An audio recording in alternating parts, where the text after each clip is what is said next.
Es un placer saludarles y tener este tiempo para meditar en la palabra de Dios. Quiero leer el día de hoy en el libro de Nehemías, en el capítulo 2, y leeré versículos 17 y 18, que dice lo siguiente. Díjoles pues, vosotros veis el mal en que estamos, que Jerusalén está desierta y sus puertas consumidas del fuego. Venid y edifiquemos el muro de Jerusalén y no seamos más en oprobio. Entonces le declaré cómo la mano de mi Dios era buena sobre mí y asimismo las palabras del rey que me había dicho. Y dijeron, levantémonos y edifiquemos. Así esforzaron sus manos para bien. Eh, He titulado el mensaje de hoy, Nehemías, un líder, un hombre ejemplar. Eh, Quiero hablar, ¿cierto?, sobre este hombre, en realidad, y no sobre un aspecto particular, sino que más bien quiero referirme eh, a la genialidad de su libro y especialmente a lo que fue la vida de este hombre. Y con esto me quiero dirigir especialmente el día de hoy a los varones, especialmente a ellos, reconociendo que hoy vivimos una crisis en la conformación y vivencia en la familia, la iglesia y la sociedad. Y es urgente entonces que haya hombres de Dios que guíen a la familia, que puedan guiar a la iglesia y aún a la sociedad en los principios que hemos recibido de Dios. Que haya cristianos con una fe inquebrantable, con convicción y carácter. Cristianos íntegros, humildes, sumisos y valientes en cumplir la tarea asignada por Dios de señorear, con un señorío moldeado por la servidumbre y la entrega sacrificial, que fue lo que Cristo nos enseñó. Hoy enfrentamos la feminización de la sociedad, de la familia y aún de la iglesia. Y por lo tanto, son necesarios hombres de Dios, tal como Nehemías. En una oportunidad, en una reunión de hombres en una iglesia, había dos filas.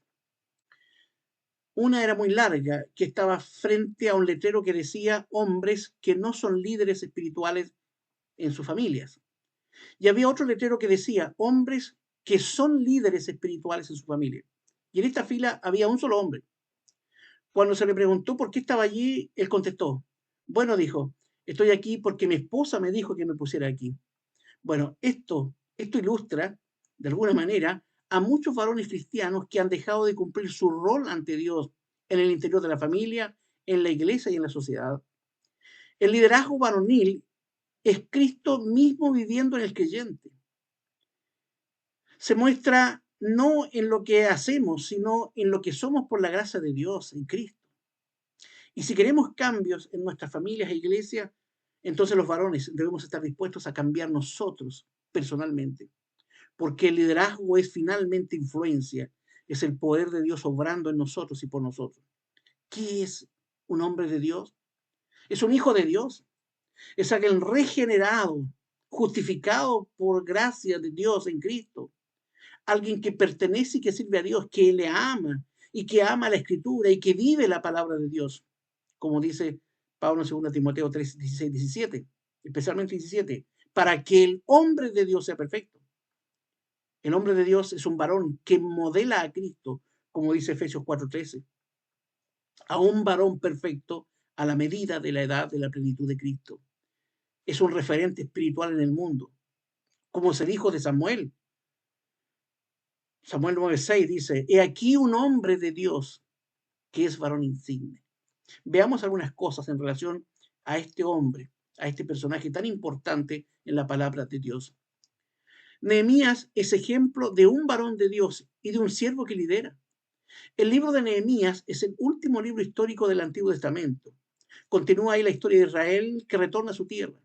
Esdras reedificó el templo y ahora Nehemías reedifica los muros, restaura la condición espiritual, civil del pueblo y establece además a los judíos finalmente en su tierra. ¿Quién es Nehemías? Su nombre significa consolado de Jehová. Era un judío que estaba en cautiverio. Allí era copero del rey persa Artajerjes. Fue el constructor de los muros de Jerusalén, gobernador de Judea y contemporáneo además de Esdras. Fue un reformador espiritual en Judá durante el tercer regreso de exiliados. Nehemías, lo importantísimo es que Nehemías era un laico, no era ni un profeta ni un sacerdote. Era un servidor público que simplemente, ¿verdad?, servía allí, pero que amaba a Dios. Para mí personalmente es uno de los líderes más inspiradores que encontramos en la Biblia. Tenía una personalidad, carácter y métodos únicos. Era un hombre fiel, emprendedor, perseverante, íntegro, fuerte en la oración, brillante organizador y motivador. Él mantenía la calma en la oposición y era capaz de enfrentar al pueblo en su pecado. Y lo más importante, tenía un corazón quebrantado por la necesidad de su pueblo y de la obra de Dios. Fue usado aquí por Dios para activar reformas importantísimas y en un tiempo milagrosamente corto, eh, como dice la escritura. Se terminó esa reconstrucción de los muros solamente en 52 días. Nehemías, en este libro, que relata parte de su vida, vemos aquí que cumple tres roles distintos. Al principio del libro es copero del rey, su actividad normal, humana. A mitad de la historia del libro es el constructor de los muros. Y al final del libro lo vemos como el gobernador de la ciudad. Así lo vemos involucrado en el llamado de Dios que va creciendo en su vida y que va creciendo también en esa labor que Dios le había asignado. Nehemías además no simplemente es un personaje, un varón de Dios, un siervo, sino que además es un ejemplo bíblico para el ministerio laico, para todos los creyentes en Cristo. Nehemías tuvo todas las fortalezas de un buen siervo y guía. Representa y es ejemplo para los laicos de todas las congregaciones. Cumplió todos los requisitos bíblicos de liderazgo espiritual. Tenía una vida piadosa, un testimonio coherente. Tenía un celo ardiente por el Señor, un deseo de servir y de honrar a Dios en todo esto lo que él hizo. Y con una vida vibrante en oración. Fue ejemplar en todo. Tuvo todos los rasgos también masculinos que las escrituras nos indican. Él fue valiente, fue un hombre ferviente, fue un hombre trabajador, que sabía delegar tareas y que amó a las personas, pero nunca él hizo concesiones con respecto a los principios que conocía de la palabra de Dios. Nehemías es un ejemplo de servicio laico. Ya dije que no fue sacerdote, no fue juez, simplemente fue ejemplo de compromiso espiritual, de duro trabajo, de ministerio práctico y de una vida de principios. Nehemías personifica lo que todo varón debe ser en el hogar, en la iglesia y en la sociedad. Él fue un siervo fiel en su actividad secular, en su actividad laboral. Él fue copero del rey en Persia y de allí fue llamado a servir a su pueblo, donde trabajó con ellos, trabajó entre ellos y con ellos, como un laico, como un compañero de trabajo, y se ganó finalmente el respeto como varón de Dios, siendo un ejemplo hoy también de lo que todo varón de Dios debería ser. Nehemías es un ejemplo de cómo Dios nos puede usar para su obra. Lo mismo que explica Pablo en 1 Corintios 1, versículo 26 al 29. Él dice, porque mirad, hermanos, vuestra vocación, vuestro llamado, que no sois muchos sabios según la carne, no muchos poderosos, no muchos nobles. Ante lo necio del mundo escogió Dios para avergonzar a los sabios, y lo flaco del mundo escogió Dios para avergonzar a los fuertes, y lo vil del mundo y lo menospreciado escogió Dios, y lo que no es, para deshacer lo que es, para que ninguna carne se jacte en su presencia.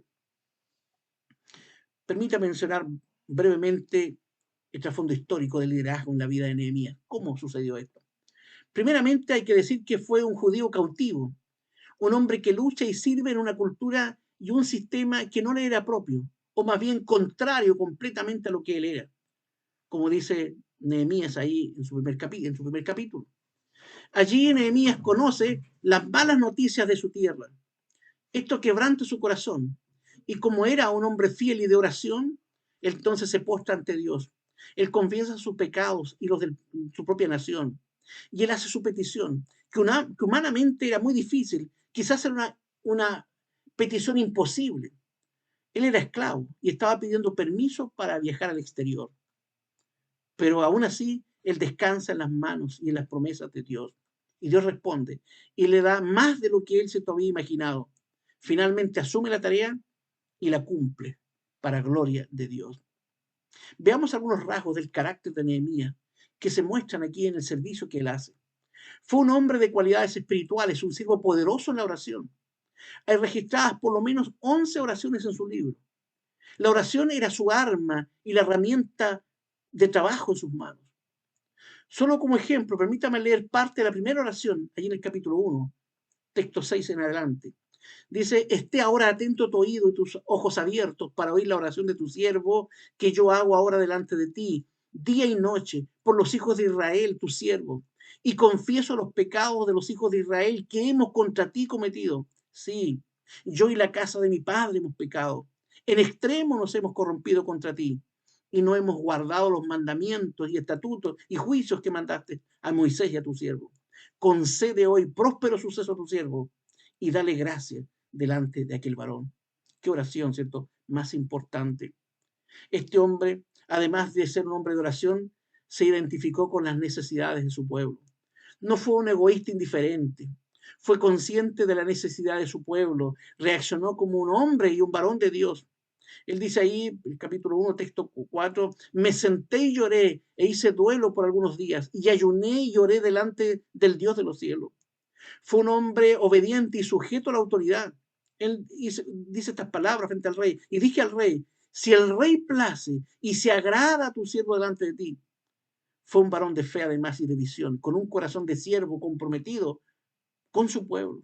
Servía primero a Dios y después servía al rey. No busca el ser servido, sino que solamente le llama el servir a los demás. Mostró valor y disposición al sacrificio por aquellas cosas que son importantes. Como dice el capítulo 6, texto 10, entonces dije, un hombre como yo ha de huir. Él nunca huyó, él nunca buscó lo fácil. O como dice el capítulo 4, texto 14, después miré y dije, no temáis delante de ellos, acordaos del Señor grande y terrible y pelead por vuestros hermanos, por vuestros hijos y por vuestras hijas, por vuestras mujeres y por vuestras casas. Yo pregunto, hermanos, ahora, ¿es este el compromiso nuestro? ¿Dónde están dirigidos nuestros esfuerzos actualmente? Nehemías mostró genuina preocupación por el bienestar de su pueblo. Se identificó con sus tristezas y con sus pecados. Lo hizo con ayuno, con oración y con lágrimas. No ignoró la necesidad, aunque tenía excusas legítimas él para no comprometerse. Nehemías tenía un buen trabajo, era copero del rey, tenía un trabajo muy importante de confianza. Y además tenía otra excusa, muy justificada. Estaba a más de 1.300 kilómetros de distancia de su tierra. Pero aún así, le interesaba a su pueblo. Estaba preocupado de lo que pasaba, ¿cierto?, en los suyos. Nehemías estuvo siempre alerta ante el ataque del enemigo. No solo de fuera, aquellos enemigos de fuera como Sanbalat, como Tobías y Gesem, el árabe, sino que también, ¿cierto?, se preocupó de los ataques de dentro, como el del sacerdote Eliasib, que se emparentó con Tobías. Bueno, Dios nos libre, hermanos, a nosotros, a cada uno, de ser impedimento en el desarrollo de la obra, de estar más que como amigo y aliado, estar, ¿cierto?, entorpeciendo la obra de Dios. Dios nos libre de esto. Nehemías fue además un ejemplo poderoso de entusiasmo y compromiso espiritual, como dice el capítulo 4, texto 19 en adelante. Y dije a los nobles y a los oficiales y al resto del pueblo, la obra es grande y extensa. Nosotros estamos apartados en el muro, lejos unos de otros. En el lugar donde oyereis el sonido de la trompeta, reunidos allí con nosotros. Nuestro Dios peleará por nosotros. Ahora yo pregunto, hermano, ¿estamos haciendo esto? ¿Creemos esto que está haciendo aquí Nehemías? Nehemías fue temeroso de Dios, fue honesto, fue íntegro, fue constante y fiel. Él nunca tomó lo ajeno, no buscó prebendas fáciles para él, como dice ahí en el capítulo 5, versículo 15.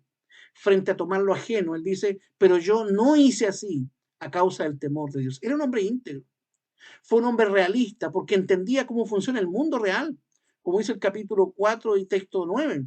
Él oró frente a la adversidad, pero igual puso guardias. Él no fue un ingenuo, él conocía muy bien cómo actúa el corazón humano. Nehemías fue un administrador vigoroso y responsable, siguió todas las tareas hasta el final, las tareas agradables como también las tareas desagradables, aquellas que muchas veces nadie quiere hacer. Fue sabio este hombre en usar su tiempo, talentos, recursos y oportunidades, y siempre atribuyó el resultado a Dios. Él involucró a todo el pueblo en el trabajo, supo, ¿cierto?, reunirlos y motivarlos. No fue un trabajador independiente ni aislado. Él dice allí en el capítulo 7, versículo 2, mandé a mi hermano Anani y a Ananías jefe. Es decir, organizó y mandó a los demás también a que hicieran el trabajo junto con él. Nehemías se preocupó de animar al pueblo, porque reforzó la fe, cambió el enfoque de lo imposible a lo posible en Dios, como dice el capítulo 2, texto 20. Y les dije, el Dios de los cielos, Él nos prosperará, y nosotros sus siervos nos levantaremos y edificaremos. Y como dice el capítulo 4, texto 23, y ni yo ni mis hermanos, ni la gente de guardia, desnudamos nuestro vestido. Cada uno se desnudaba solamente para lavarse. Ahora yo pregunto, hermano, ¿llega hasta esto? ¿Es así nuestro nivel de compromiso actual con Dios y con su obra? Él usó además sabiamente la unidad de la familia, porque sin familias fuertes no hay un pueblo fuerte. Dice en la escritura que la mitad de las familias trabajaba, la otra vigilaba o reposaba. Nehemías restableció la autoridad de la palabra de Dios en el pueblo, como dice el capítulo 8, y leían en el libro de la ley de Dios claramente y ponían el sentido de modo que entendiese la lectura, porque todo el pueblo lloraba oyendo las palabras de la ley. Se preocupó de la oración, purificó el templo, incentivó el culto y el diezmo y prohibió los matrimonios con paganos. Escogió a personas íntegras para que pudieran servir. Eligió, por ejemplo, a Ananías, como dice el capítulo 7, que era un hombre de verdad y temeroso de Dios sobre muchos. Fue sabio al enfrentar la oposición sin forzar una confrontación violenta. Por eso es que fue capaz de aguantar los insultos por el Señor y su obra. Fue capaz de aguantar la intimidación y la traición. Las enfrentó con oración y con precaución. No permitió que la oposición lo desviara de su tarea. Mantuvo su fe en Dios. No abandonó la tarea. No se escapó. No se fue a otro lado. Nehemías supo cómo motivar a las personas, porque los desafió a construir y tuvo respuesta inmediata, como dice el capítulo 2, texto 18. Dijo el pueblo, levantémonos y edifiquemos. Nehemías supo priorizar aún en sus propios proyectos personales, como dice el capítulo 5, texto 16. Porque también en la obra de este muro restauraré mi parte y no compramos heredad. Es decir, él pospuso sus propios programas personales y económicos. Sus otros negocios quedaron en espera. Dios era primero para él. Qué ejemplo importante para Dios el día de hoy. La obra del Señor debe estar en el corazón de aquellos que somos hijos de Dios. Veamos algunos rasgos del varón cristiano que la familia y que la iglesia necesitan hoy y que de alguna manera se desprenden de la vida de Nehemías. ¿Qué se necesita hoy día? Cristianos que recuperen y desarrollen el rol de hombres y siervos de Dios, varones con integridad de corazón, que sin importar el cargo, el dinero, los talentos, sabiendo, ¿cierto?, que independientemente de eso, que si no hay integridad, simplemente se está construyendo sobre la arena y el resultado será finalmente ruin y desastroso. Se necesita hoy varones fieles a la verdad de Dios, que la vivan, que la transmitan, como dice el capítulo 8 y texto 3. Y leyó el libro delante de la plaza que está delante de la puerta de las aguas, desde el alba hasta el mediodía, en presencia de hombres y mujeres y entendidos. Y los oídos de todo el pueblo estaban atentos al libro de la ley. El predicador y misionero Jorge Miller escribió en el año 1897 lo siguiente, en una carta. Él dice que por 68 años y 3 meses leyó la palabra de Dios más de 100 veces completa, sin interrupción, en meditación y oración. Qué ejemplo, ¿verdad?, poderoso el día de hoy para nosotros. Hoy se requieren varones que tomen en serio el pecado y que lo puedan juzgar, comenzando en su propio corazón. Se requieren varones que asuman el liderazgo masculino en el hogar, que guíen a la familia. Se requiere varones que cumplan como padres, como esposos. Se requiere de varones que se hacen parte de la obra del Señor, varones que dan ejemplo de liderazgo a las nuevas generaciones, hombres que dependen de Dios y que son fieles y perseverantes aun cuando otros abandonan. Así que la vida, finalmente, la vida de Nehemías está llena de lecciones importantísimas para cristianos que quieren que sus vidas sean transformadas y usadas en la obra del Señor. Nos enseña Nehemías que sea cual sea nuestra preparación o nuestra posición en la vida, Dios nos ha llamado para usarnos como siervos. Así que no debemos ceder ante las amenazas del feminismo ideológico y destructivo, sino que debemos ser fieles, sacrificados en cumplir nuestra tarea en la familia, en la iglesia y en la sociedad. Nehemías, a través de su liderazgo ejemplar, no solo logró terminar el muro de la ciudad, sino que edificó a todo un pueblo. Y sus últimas palabras dan a conocer dos aspectos importantes de sus convicciones. Estaba dedicado primeramente, consagrado al 100% a Dios, y también estaba, ¿cierto?, dedicado al servicio de su pueblo. Nehemías termina su libro con una oración tan simple y sencilla. Las últimas palabras que aparecen aquí en el capítulo 13 y el último versículo, el 31, son palabras muy significativas. Esta es la oración que él hace. Acuérdate de mí, Dios mío, para bien. Que así sea en cada uno de nosotros. Que el Señor nos bendiga.